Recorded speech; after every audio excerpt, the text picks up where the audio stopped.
There are NBA greats. Then there are legends, and standing above almost all of them is Larry Bird. He wasn't the flashiest, and he didn't rely on jaw-dropping dunks or circus handles. What Bird had was even deadlier, a basketball mind sharper than anyone else's, unshakable confidence, and a competitive fire that never cooled. He approached the game like a grandmaster at chess, always 2 steps ahead, always calculating when he told you he was going to beat you. It wasn't trash talk, it was a promise. And then he delivered with ice-cold jumpers, no-look passes, and the kind of mid-game banter that only stung worse when the shots still dropped. Larry Bird didn't thrive on hype, he thrived on results.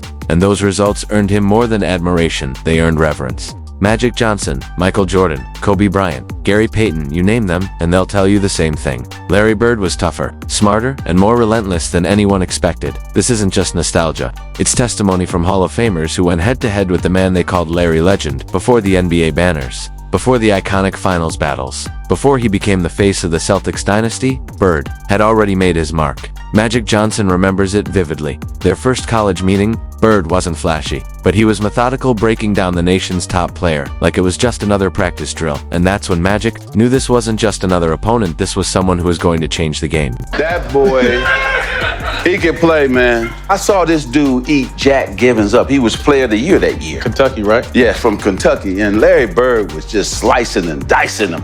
And I said, oh. Yeah. And so that was my first time seeing him, and then to be out on the court with him in college for that national championship game. And then, of course, what happened in the NBA. But I would say that we got a chance to change the league. And change the game they did when Larry Bird and Magic Johnson entered the NBA. The league wasn't the powerhouse we know today. Arenas had empty seats, TV ratings were flat, and even the finals were shown on tape delay. But the moment Bird landed in Boston and Magic took over in Los Angeles, everything flipped. Their rivalry became the pulse of basketball. 2 superstars, 2 historic franchises, and 2 completely different styles colliding on the biggest stage, season after season. But it wasn't just a rivalry, it was a revolution. Magic pushed Bird, Bird pushed Magic, and together, they elevated the league to heights no one thought possible. That's why when Magic reflects on Larry Bird today, the trash talk disappears. There's no ego, only respect, because Magic knows the truth. Without Bird, there's no Magic as we remember him, and without either of them, the NBA wouldn't have grown into the global giant it is now. And then there's Gary Payton, known as the Glove.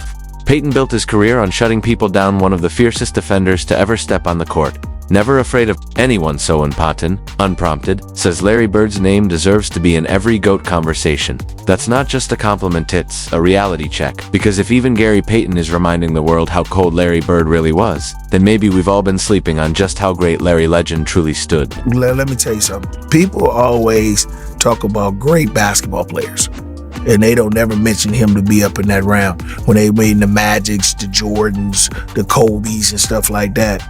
But Larry Bird was cold. I don't think nobody ever could get out with him. You ask Magic. That's why Magic had a run, and he was mad when he had to retire in '92 because of what he was going to be missing with Larry Bird. Gary Payton doesn't hide his frustration, and he's not interested in sugarcoating it in his eyes. Larry Bird doesn't get nearly enough credit. Maybe it's because Bird wasn't soaring for highlight reel dunks or dazzling with pure athleticism, but to the players who actually went up against him, the truth is clear. Bird was ruthless. He would score on you, talk trash the entire time, and even call out exactly where his next shot was coming from, then drain it right in your face to Payton. That's the definition of greatness. It's not just about numbers or even championships. It's about the fear, respect, and undeniable impact Bird commanded from the legends who played against him. And Payton has a point when the names Magic, Jordan, and Kobe are mentioned. Larry Bird deserves to be in that same conversation. Some players dominate the stat sheet, others own the spotlight in big moments, but Bird, he dominated era's former teammate ML Carr, saw it all up close. He watched as Bird went from a small-town forward out of Indiana State to the savior of a franchise in 4-car. Bird's greatness wasn't only measured in points or rebounds, was the culture he created, the work ethic he lived by, and the standard he demanded. Larry didn't need to shout to lead, he simply worked harder than everyone else. And that relentless purpose forced everyone around him to rise to his level or get left behind. Larry was the ultimate leader, and we all know that. But it meant a lot because you were fighting against the Lakers, and Larry and Magic had come out, really become saviors of the NBA. It was unmarketable, and they began to turn that around, and Larry was driven. He was absolutely driven, and he wanted to make sure that every player on the team was involved in the process. Larry could have scored 40 points a game. I'm convinced of that. If he won this average 40 points, Larry Bird is one guy could have done it.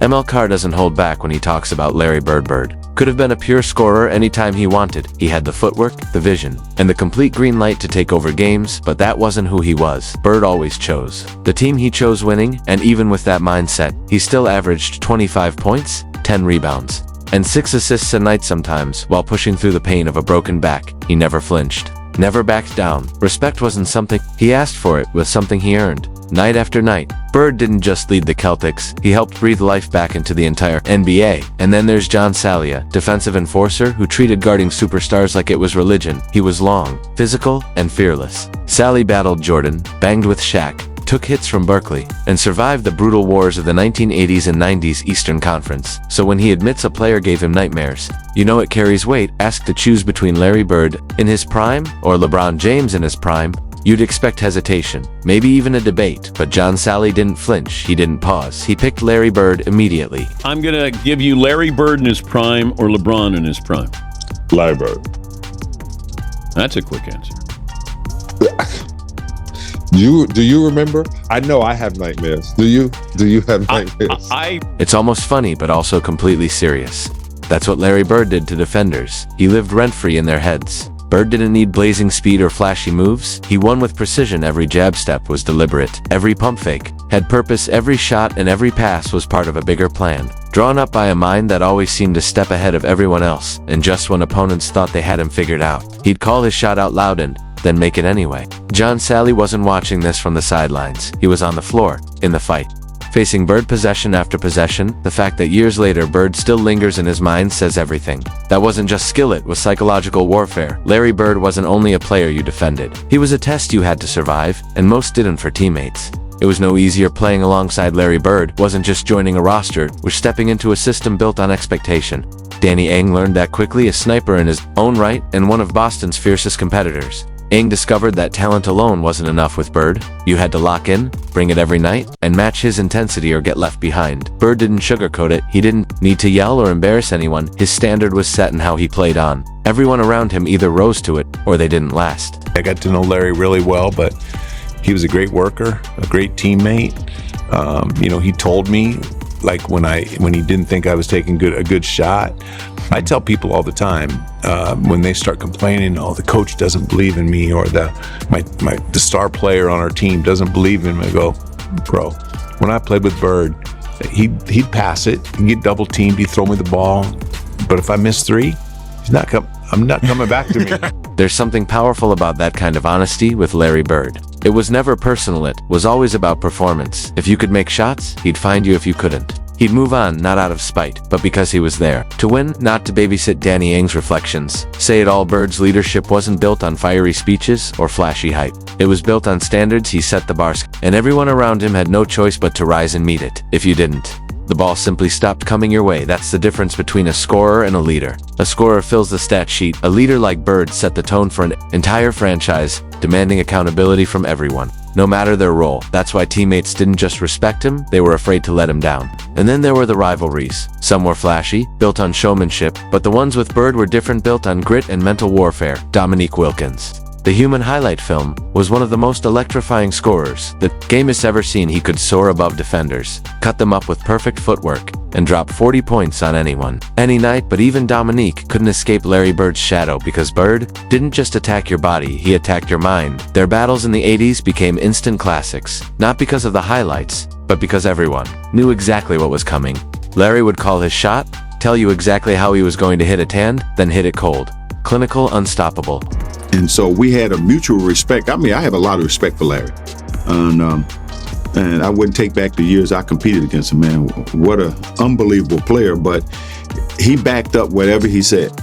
If he tell you going to hit a shot to a certain place, or if he going to take you down to the post, turn around, hit a fadeaway J, he going to do just that, and ain't nothing you can do about it.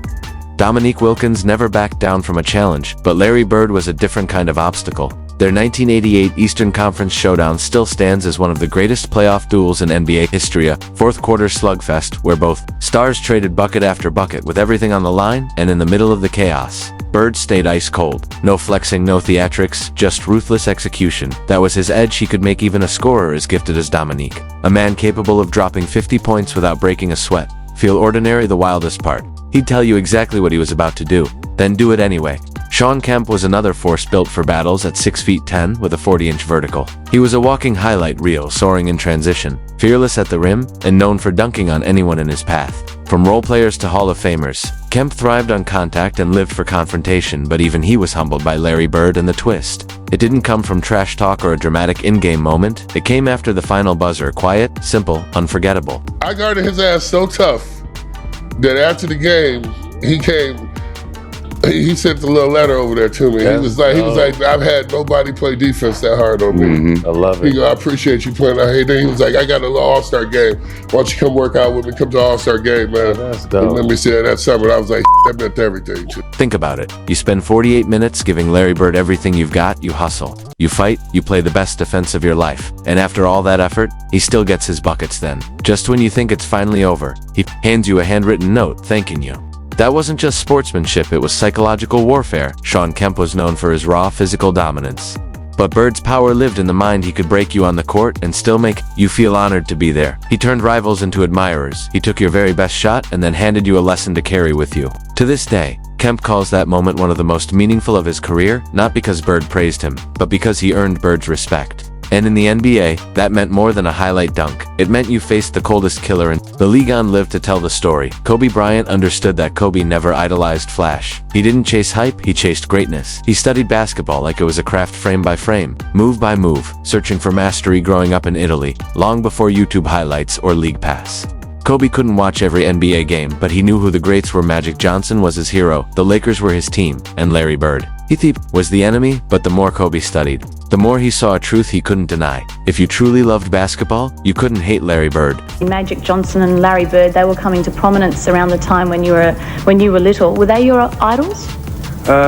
Magic more so than Larry. I couldn't stand the Celtics because I was a big Laker fan. So every time they play in the finals and Bird would come out on top, I'd be an upset individual.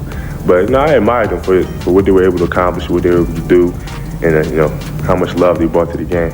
That's what makes Kobe Bryant's words so powerful. They don't come from a teammate or even a rival. They come from a student of the game, a future assassin with a basketball mind sharp enough to recognize greatness, even when it wasn't. His favorite Larry Bird wasn't Kobe's idol, but he was one of the first players Kobe studied, because when you're wired for greatness, you pay attention to the ones who mastered the game in their own way. Bird wasn't the most athletic. He wasn't the fastest. He didn't have highlight reel bounce, but he won again and again. And that's what Kobe respected, not the flash, the substance coming from the Black Mamba. That means everything, because Kobe only respected one kind of greatness, the kind you can't ignore, even if you want to. Michael Jordan understood that, too. Jordan never chased shadows, he chased legends in his early years before the championships, before the signature shoes, before Be Like Mike became a global phenomenon. 3 names stood at the top: Magic Johnson, George Gervin, and Larry Bird. Jordan didn't idolize them, he didn't want to be like them, he wanted to beat them. And more than anything, he wanted to earn their respect.